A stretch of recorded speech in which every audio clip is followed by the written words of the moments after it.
ৰঙিয়াৰ ঐতিহ্যমণ্ডিত শ্ৰী শ্ৰী জগন্নাথ বুঢ়াগোহাঁই থানত ৪৯ সংখ্যক মহাশিৱৰাত্ৰি উদযাপন। ৰঙিয়াৰ ঐতিহ্যমণ্ডিত শ্ৰী শ্ৰী জগন্নাথ বুঢ়াগোহাঁই থানত ৪৯ সংখ্যক মহাশিৱৰাত্ৰি উপলক্ষে দুদিনীয়া বিস্তৃত কাৰ্যসূচীৰে উদযাপন কৰা হৈছে। লোকবিশ্বাস আৰু পৰম্পৰা অক্ষুণ্ণ ৰাখি ১২০০ শতিকাতে অঞ্চলটোৰ ধৰ্মপ্ৰাণ ৰাইজে স্থাপন কৰা থানখনত তদুপলক্ষে সমাগম ঘটিছে অগণন ভক্ত প্ৰাণলোকৰ। আধ্যাত্মিক পৰম্পৰা অক্ষুণ্ণ ৰাখি থানখনত কালি পুৱা শ্ৰমদানৰ লগতে সন্ধিয়া বন্তি প্ৰজ্বলন কৰা হয়।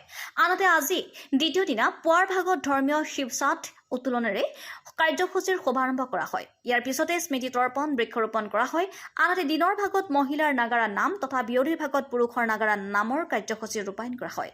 ইফালে আধ্যাত্মিক বন্দনেৰে মুখৰিত ঐতিহ্যমণ্ডিত থানখনত ভক্তসকলে মনোবাঞ্ছা সিদ্ধিৰ কামনাৰে বন্তি প্ৰজ্বলনৰ লগতে পূজা অৰ্চনা আগবঢ়ায়।